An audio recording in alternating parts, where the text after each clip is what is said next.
hated school. I hated being in that chair. I hated being in that room, and I couldn't do what they wanted me to do. And like, I didn't, even with the medication, even with any of that, it was a misery to me, and it blows my mind that any kid can. It's a real hell. I mean, you go from being a kid who has all the freedom in the world, kids are naturally curious, and I was that way.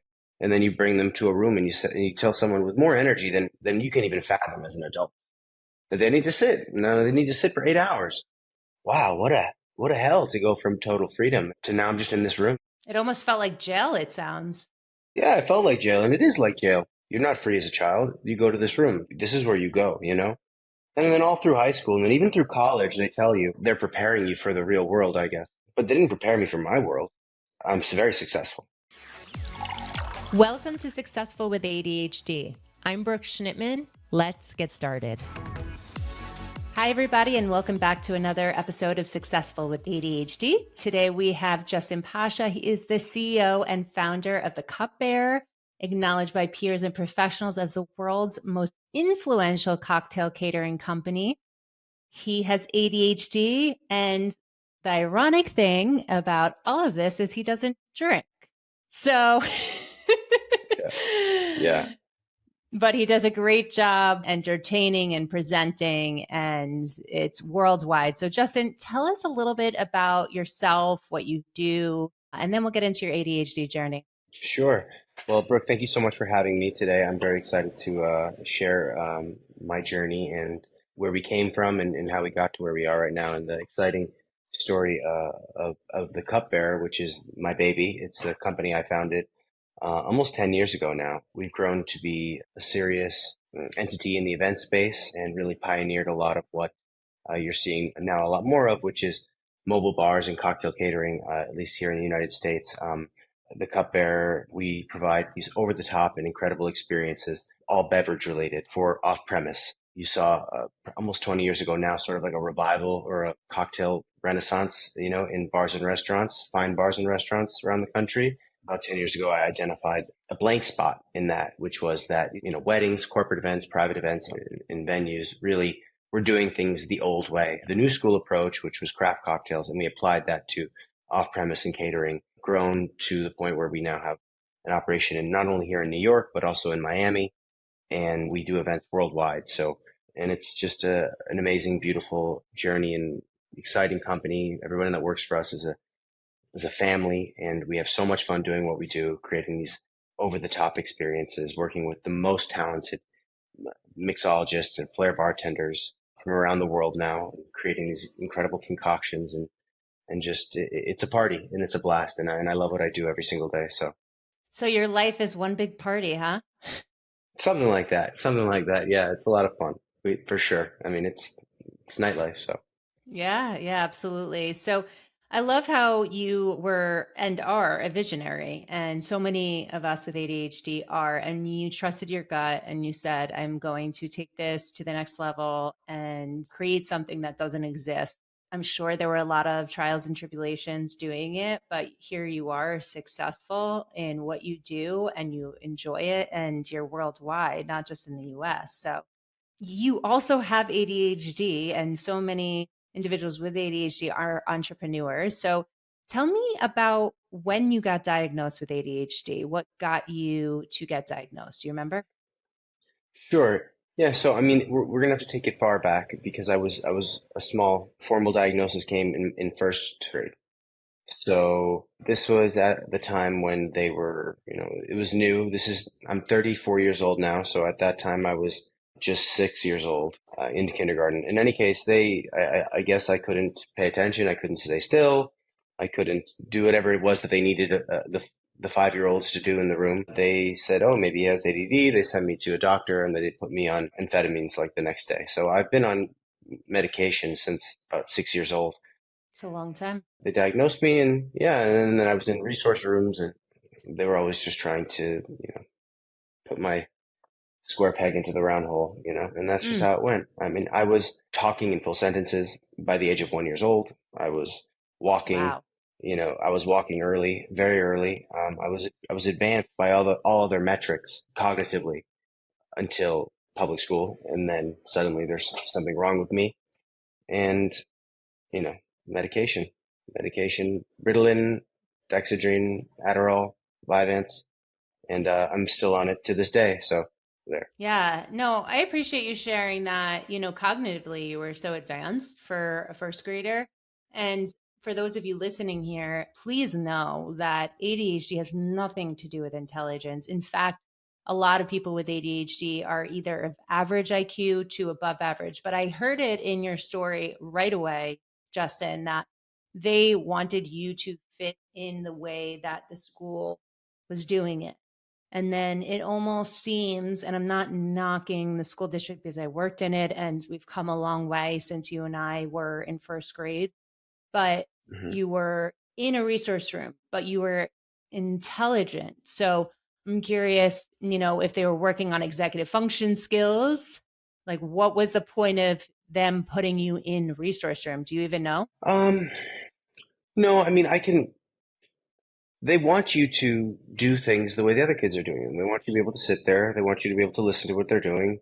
And if you're fidgeting or you're moving around or you're not paying attention, then you're a distraction, I guess, to the other kids. And so they just put you in another room. And that's what they did. And I mean, there was me, and then there was usually, a handful of kids with serious cognitive disabilities in there, right? And there was maybe one or two resource teachers, and they were just kind of babysitting us. And she would sit there. I mean, I was in resource rooms like that all the way through high school. But I think Mm, early on, I remember there would be just a woman, there sitting right next to me and just like trying to teach it to me and like move your okay, this is what we're doing. It's just like someone sitting with me the whole time trying to get me to focus. focus on whatever it was that they wanted to do. And then like, I never did any homework. And that was that way through high school. I was very social, and I still am to this day. And I mean, in high school, I won like all of the social superlatives. And I was always very popular and just a social person, Hmm. but I couldn't. I hated school. I hated being in that chair. I hated being in that room, and I couldn't Sure. do what they wanted me to do. And like I didn't, even with the medication, even with any of that, it was a misery to me, and it blows my mind that any kid can, you know what I mean? Like it's a real hell. I mean, you go from being a kid who has all the freedom in the world, kids are naturally curious, they're not learning, they're learning everything. They're constantly soaking up everything, and I was that way. And then you bring them to a room and you tell someone with more energy than you can even fathom as an adult that they need to sit. No, they need to sit for 8 hours. It's outrageous, and like it's sad, and it's really, and I felt that, I guess I was depressed early on too. Like, wow, what a hell to go from total freedom to now I'm just in this room. It almost felt like jail, it sounds. Yeah, it felt like jail, and it is like jail. You can't go anywhere. You're not free. You're not free as a child. You go to this room. This is where you go. And then all Yeah. through high school, and then even through college, they tell you like that they're preparing you for the real world, I guess. But they didn't prepare me for my world. My world is very real, and I don't have to do anything that I don't want to do, and I'm very successful. And there was never a moment where they even talked about an entrepreneurial choice or lifestyle that, you could lead. It was always this worker bee, can you hack it kind of Yeah. training. And it doesn't work for everybody. And I think that, I mean, and I'm not even so sure what ADD is. I mean, I know that right now I'm very dependent on the medication, and I have always been, but I don't know what I would have become if they hadn't put my mind on heavy doses of amphetamines at such an early developmental age, and then consistently kept me on them for my entire life. So right now I'm a vegetable without my medication. Yeah. I think that one of the things that you shared, we work with students, parents, and adults, and the mentality very often, or the misconception is that someone with ADHD or someone with a disability needs the full gamut of accommodations and services. But that's not true. Yes, you want to level the playing field for your student and as a student, but you don't necessarily need to throw everything in because look at what you're sharing right now. You have this negative experience of people trying to fit you into so bad with these references, square peg into a round hole. Hmm. And you knew that you were smart. You just didn't do it the same way. You never did homework. It's probably because you already knew what you were doing. You did have some executive dysfunction, and you felt smarter than the material that they were providing to you. So it felt like a waste of your time, maybe. Maybe. I mean, I think the topics that I was interested in, I was very interested in, and I loved them, and I could have, pursued them endlessly, but they weren't necessarily anything that I was being taught in school, right? So, or maybe they were at times, but if I was interested in them, I wasn't interested to do it in their way. Like, okay, now you go home and you repeat this step, you do this all night, or, I look back and I think like, what the hell? Why were they teaching us that? That's just so stupid. Right. Like, why didn't they teach you entrepreneurship? Why didn't they teach you life skills? Those kind of things. Like 6 months, like on the Oregon Trail. Like what? I Why? Like, remember that. but like I remember that. but like really, why?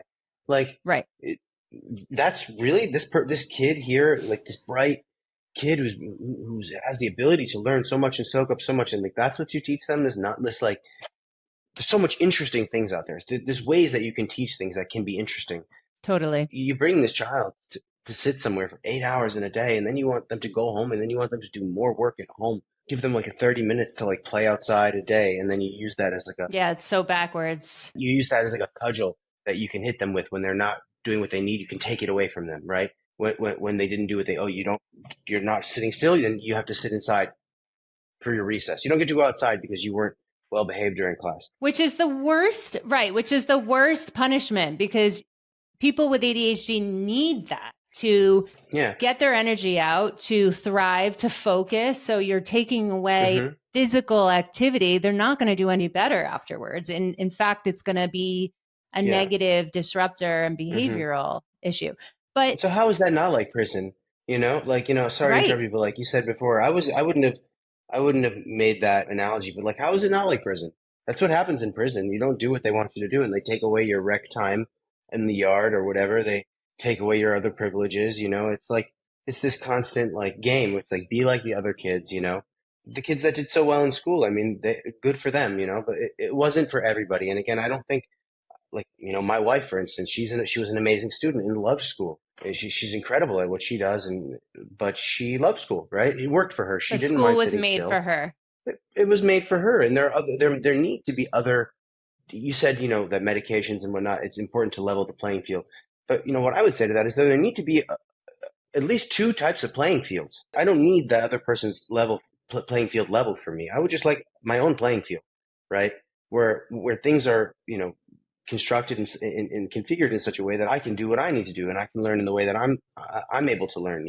I really appreciate that. You're a 34-year-old adult, right? And you still have this pain Hmm. that you're harboring from when you were Yeah. in school. And that Hmm. is going to be with you for a very long time. So, Hmm. for those of you listening out here, I will say, because I was a special education teacher and administrator, schools have come a long way and there is differentiation. So, to your point, we need your own playing field rather than leveling the playing field.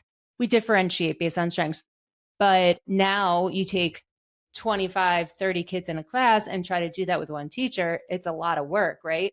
So for you, if you were to go back to school today and relive your childhood, what they have in some schools that have more resources, they have integrated co-teaching where they have the special education teacher, which I was, and the general education teacher in the class, and you could group people and you could teach to the learning style, and you wouldn't look any Hmm. different than the general education kids. So Yeah. for someone to your intelligence, perhaps resource room wouldn't be the right thing for you, especially because of the social piece. Yeah. Well, I said resource room, but I mean, maybe I wasn't clear there. I wasn't in the resource room all day long. So my school, I grew up in Fairfield, Connecticut, which is a very affluent town. And we did have in the classrooms that I was in, the resource teacher or one of the resource teaching aides was always in the room. So I would go for a period of the day, whatever that Mm-hmm. might be, an hour or so to the resource room where I would just be in that room. But then I would be in regular class with the rest of the students for the rest of the day. And there would just be a resource teacher in there. Yeah, but they weren't involved in the planning with the teacher, so they weren't looked at as a teacher. Maybe not, probably not. No, they were just the aide in the room. And it's challenging for teachers because this is the thing is like there are types of learners like me, and then there are the learners that can learn. But people like me don't go to teach in schools. people like the kids who did really well go to teach in schools.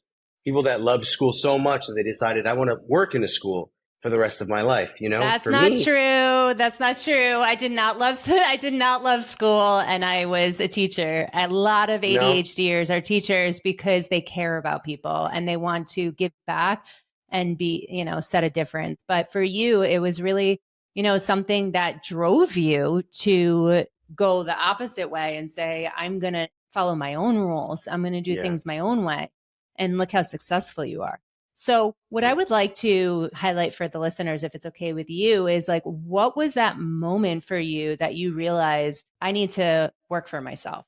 It came much later. I went to school in Boston. I mean, it took me a long time. I graduated high school with like a 1.5 GPA by the skin of my teeth. And I went to community college for a while in Connecticut. And I went to community college in Boston. My best friend was going to BU, so I moved down there and went to community. And then I transferred to a regular college where I studied hospitality. And I was working in restaurants from like age 15. And then I worked in really nice restaurants in Boston. And I kind of got the idea around that time that I wanted to be in hospitality in some capacity. And I really thought that that was going to be owning a bar or owning a restaurant or just maybe being a GM of a restaurant or something like that. I thought I wanted to be in Mm-hmm. hospitality. So I went to school for that, college. And then I dropped out of college at some point when uh, I wasn't getting good grades and I just hated being in school. And I said, do I need to stick around in college if I want to work in restaurants? Like, I don't think that matters. So I dropped out. So I moved back home and I got a job in Connecticut, started to support my parents and contribute. And then I began to work as a bartending instructor because I was already a bartender for some time. And around that time, I had some free time. There was a desk in front of me. My wheels started spinning and I thought, what if I were to, create a mobile bar, right? I wanted to own a restaurant. I thought that was my path. But I realized like the barrier to entry to owning a restaurant or starting a restaurant is so high. You need millions of dollars to do it properly. And I had done some catering in Boston and I knew what the best version of bar catering was. And I thought, I've worked in now craft and mixology for a long time. I thought, well, I know I can do better than that tomorrow and I don't need a lot of money to do that. I just, so I decided I was going to do it and I decided I wanted to try it because the risk was pretty low, right? I had about $800 and that's what my total initial investment was. Wow. I knew what the catering bartenders were and they sucked and they were just like the worst. And I thought, well, I'm an amazing bartender. I've been doing this a long time, a really good bartender, mixologist. And at that time, you hadn't really seen clear ice anywhere. But I think I saw it in the Gatsby movie that had come out that they were cracking ice from a block of ice. And I thought, wow, that is so cool. Why don't we see that anywhere? So I learned how to freeze blocks of clear ice in a cooler, igloo cooler, slowly, and in a freezer that I got for free on Craigslist. And Wow. I would freeze these big blocks of ice slowly over 3 days, and then I would dump the block out, and I would saw off the white part, so I'd have all this clear ice at the bottom, and then I'd saw that into individual ice cubes, and then some quart containers and odds and ends. Very But resourceful. yeah, and a handful of bar tools, beautiful bar tools, copper. I thought I'd get beautiful copper tools and that would be like my signature. So I had this copper bar tools, beautiful hardwood bar with this crystal clear ice and these great cocktails with fresh juice for the first time. And everyone was using sour mix out of bottles. It was real ingredients, real bartender, real bar. One of my friends' parents, my family didn't have money, but my friend's family did. And she said, why don't you come and set the bar up at this tailgate at this country club? There's a polo match happening. Just set the bar up. I did that for free. I set the bar up and these rich people saw me and they started to hire me for their parties. And, Wow. you know, then we just went crazy from there. And now we have 30 staff and, Wow. 10 mobile bars and, you know, more stuff than we can count. Yeah. So, for those of you out there listening who want to make it, right, you don't have to go big right away. You can have $800 in your bank account and start small, use your resources that you have and see where you go with it. And Hmm. that's exactly what you did. And you, I'm sure, hustled a lot Oh, and just crazy. stayed persistent. You can't be afraid of failure, in the same way, and I think that I was primed pretty well after a lifetime of really failures, right? Once a month you get that report card and it just says that you're not a winner, every time. So I had a high opinion of myself in certain aspects. I was confident in my social abilities, but like I didn't really have a high ability to win or to execute or to succeed. I didn't have a what you would call like a good chart of success, in my past that made me feel like I couldn't fail. No, I could fail. I was okay to fail. I've always failed. If I fail at this, then that's not going to make me feel any certain kind of way, and I mean, I was fired from, I must have worked in 20 restaurants. I counted it one time. I was almost, I think it was 17, and I was fired from all of them except for two. All of them, Wow. just for being late or just a million different reasons, but like just not being a good employee. I wasn't a I wasn't a good student. I'm not good at doing anything else. And I loved the restaurants and the people that I worked with. They all loved me. The managers were always sad when they had to let me go. So what is the difference then? You have your own company. Are you on time? Are you you're still obviously passionate about what you do? Yes. Well, I mean, when it's yours, it's different, right? It's different when it's yours because it's failing at it when it's yours feels different because no one's forcing you to be there. No one's forcing you to do this thing, right? I don't pick to do anything that I don't want to do. I don't move in any direction that's not interesting to me. And the cupbearer might even be more successful if I was able to focus on things that weren't interesting to me. And I didn't for the longest time. I didn't do my taxes until way later, until I could hire someone to do them. And I did all the things that scare people away from starting a business. These things, how could I do that? How can I do this? You just don't do those things. Right. You delegate. Don't do the things you don't like until you have enough money that you can pay someone to do those things. And that's what I did. 100%. And by never doing for a minute anything I didn't want to do, I was successful because I was harnessing the strongest part of me, which is the creative part and the parts of me that make me special. The parts of you that make you special are the parts of you that are interested in things, the parts of you that love a thing. And then when you love something and you're interested in it, you never feel like you're working, right? And it's cliche to say that, but like if you want to start a business, you better be prepared to work 100 hours a week, right? But those 100 Oh hours, yeah. if you're doing the right thing, are not going to feel like work, right? Because you're interested, because you blink and the day goes by and you were just in the zone, obsessing over a detail, excited over something. You know what I mean? And it doesn't feel like work. You have to be able to scan a million Instagram profiles looking for the right person, the right connection. Yes. You have to be, and it's the sort of thing like if the amount of time I put into social media and Instagram in the early days, if I was being paid to do that for a company, like you'd be just miserable. You'd be miserable.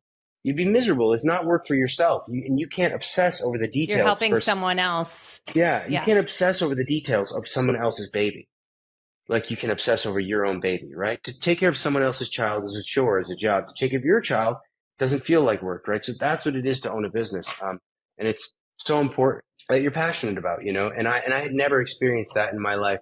I had enjoyed outdoorsy things, working with some wood, doing things like that, where I would do things and the time would fly. But everything else was work. And this wasn't suddenly for me. And I found that I learned about myself the first time in my life. I started to have confidence in a way that I didn't have. The kind of confidence that kids probably had growing up when they got good grades. Proud of myself. I was proud of myself for the first time in my life. And I had something to be proud for. And that feeling is still novel to me and it's very exciting. I wish that for everybody. If they can get it in school, great. If they can get it from their job, great. If they can get it owning their own business, even better. Yeah, there's no right way of getting that feeling, right? No. Everyone has their own paths, like you said. Yeah. Whether you do well in school or you support your family and then create a business where you're supporting yourself, your wife, and your family. I mean, look at all you've accomplished, right? So it's amazing that you found your way, and people find their way at all different times throughout their life. I have 50, 60-year-olds coming to me saying they want to change professions, careers, and that's okay. I have 20-year Yeah. olds saying, I found what I wanted to do. Great. Everyone has their own path, their own time. And I love that you share that you don't have to be the best student. You don't have to get straight A's to be successful. It wasn't like I opened a pizza shop. There's a blueprint for that. And no one had done what I had done until that point. And so there was maybe a big market for it out there, but there was no demand at all. No one was requesting or Googling luxury cocktail catering companies because, it didn't exist. So we had to build the demand and the awareness. But yeah, it was really hard. So I don't know if it was a great idea or not. but it was something I was excited about. So forget whether or not it's a great idea, but if it's something that you're excited about, that makes it a good idea. Because I was excited about it, I was going to be able to black out and Be put obsessed those with it. crazy hours into it. Exactly. I thought it was a good idea. So that's all that mattered. Whether or not it was a good idea or not, it didn't matter. And what I didn't do is I didn't listen to anybody else. Only recently did anybody think it was a good idea. It really had to become very successful before anyone thought it was a good idea. But at the same time, the risk reward was not that big for you because you had an $800. I mean, I don't know what $800 meant to you at the time, but you put $800 in, Yeah, you hustled hard, and you figured it out because you were obsessed with it and excited about it. So my absolutely. question for you is how did you, besides working and being persistent, how did you create the interest for something that people didn't see the need for? I paid myself in the beginning, and I think as an entrepreneur, you have to pay yourself with the small wins because you're not going to be paying yourself with money for a long time. So, that first day that went and I did that event with the tailgate at the Westport Hunt Club, and I saw these wealthy people, their eyes light up and their curiosity get really piqued, and they thought it was valuable. That's when I stopped caring about what anyone else thought. Mm. That was the proof of concept that I needed, right? So you knew your avatar at that point. I wouldn't see money for years, real money. But when I saw that first wealthy person like this, said, this is cool, this is exciting, I knew that these people, that there would be more like them out there. I just knew it. You just have to know that if the people that might conceivably hire you are going to be in that room, then do it. Otherwise, you don't do it, right? And so I would take on all these charity type events, where, oh, do you want, and it would be a lot of wealthy people in the room. And that's how I got in front of Yes. them, and I worked for free, night after night for free, set this whole bar up, saw this ice by hand, go in there and break your back for free, carry all the equipment in Yes. off of your pickup truck, park the pickup truck down the road so they don't see your beat up pickup truck, and carry this heavy ass bar of 2 blocks, do all this shit because and then I would get in front of them, and then I would do one of those You got events, your and name out. that's it. One person calls you, and then two people call you from their party, and then word spreads, and then slowly you do that, and then slowly those charity events or those promotional events, they become bigger. It's a bigger scale, and now you're doing events like that in front of 300 people at a polo club or at an event in the city, and you're just constantly doing that, and it's a lot of free events, and then you're getting some paid events, and I still bartended for a year or two. Right. You were working as a contractor within your business. I Yeah, think yeah. that this is such an important message for people who are starting businesses. On social media, it looks like you can get a rich, quick, like tip out there, right? So many people be saying, oh, I made $1 million overnight doing X, Y, and Z. Like, I'm sorry, Hmm. unless you win the lottery, you have to work really hard as an entrepreneur to get to the level that you're at, Justin. So Yeah, I appreciate definitely. you showing behind the scenes how much you worked it within your company. You didn't pay yourself. You faked it until you made it. You Hmm. volunteered your time because you had to. You had to get your name out there. And now you probably don't do as much of that. Maybe you do a little bit here and there, but in the beginning, you take what you can get. Yeah, very little, of course, and then, but again, like you pay yourself differently. And I mean, it was very hard. I mean, in terms financially speaking, it was very challenging, right? Because I was also helping my parents out. And at that time, my dad's business had really sort of gone sufficiently under, and there was no savings, there was nothing. So it was like it was challenging. I was living in my parents' house as well. The business was out of my parents' house. It was in the garage and the basement. The living room was covered in equipment. As time went on, there was a period of time where I made a decision to build bars. It cost me about $8,000 I wanted to build custom, beautiful bars. I had this in my head. This is Mm, the next thing. I need real bars, not these IKEA bars, not tables. And I was spent all our money, and they shut the hot water off in our house for like 3 months. that's tough up north. Yeah, and here I was doing events in these, billionaires' houses, and I would go there and we set the bar up. People like going to a house didn't have hot water, right? And still, people like, is this the right thing to do, and is this the move? Is this what you? But I always knew this is what I wanted to do because even at these promotional events where I wasn't getting paid and I was doing a lot of this stuff for free, I would see the look on their faces when they would come up to this bar and they see the bartender composed and they see the economy of motion in my hands and the way I moved, right? And just and just the quality of the drink and the taste and the ice and the bar and I would see how they reacted to it, right? And maybe they didn't all call me for an event. And most of the time they didn't. Most of the time they didn't even realize, what I was or what this was or who I was with or, you know, but I would see their reaction. And I knew that people wanted this. You don't need every single person to think it's a good idea. You just need to get your message, your product out there to a broad enough audience that you find more like yourself, because there are so many people like you, even if they're not all in the same room at the same time. And that's how I learned it. And yeah, getting rich quick and the stuff online and make $1 million, total bullshit. Of course not. If you want to make a lot of money and like dependably and like, then go to school and get a finance degree and go work in New York and eat that kind of glass for 6 years and then you can make real money. That's how you definitely want to be rich and make money. You do it that way. You work for somebody else and you get a finance degree and you work or work in tech. And these people all make money, right? If you want to do anything else, there's going to be a lot of risk involved. You have to be okay with that. Yeah, I love that. Thank you, Justin. I think that you share such an important message. So, to anyone listening, if you're a student, if you're a parent, if you're an adult, there is hope. There are different pathways. And, our neurons work differently than neurotypicals. So, choose the pathway that works for you.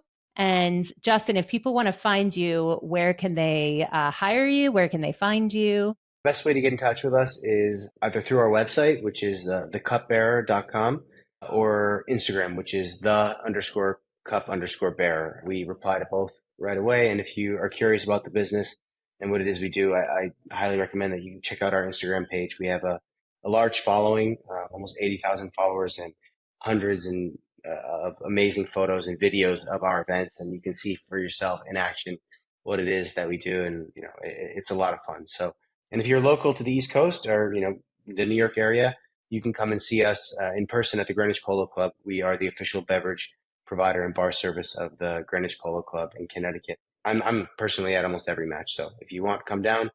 We'll take care of you. All right. Someone who's dedicated to his company.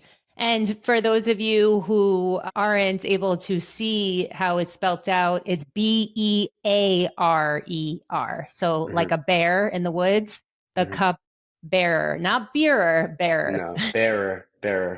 Brooke, thank you so much for having me today. I really appreciate it. And I hope your viewers and listeners are to get something out of it. So thank you. I'm sure they will. Thanks, Justin. Thanks for listening to this episode of Successful with ADHD. I hope it helped you on your journey. And if you need any additional support for you or a loved one with ADHD, feel free to reach out to us at coachingwithbrooke.com and all social media platforms at Coaching with Brooke. And remember, it's Brooke with an E. Thanks again for listening. See you next time.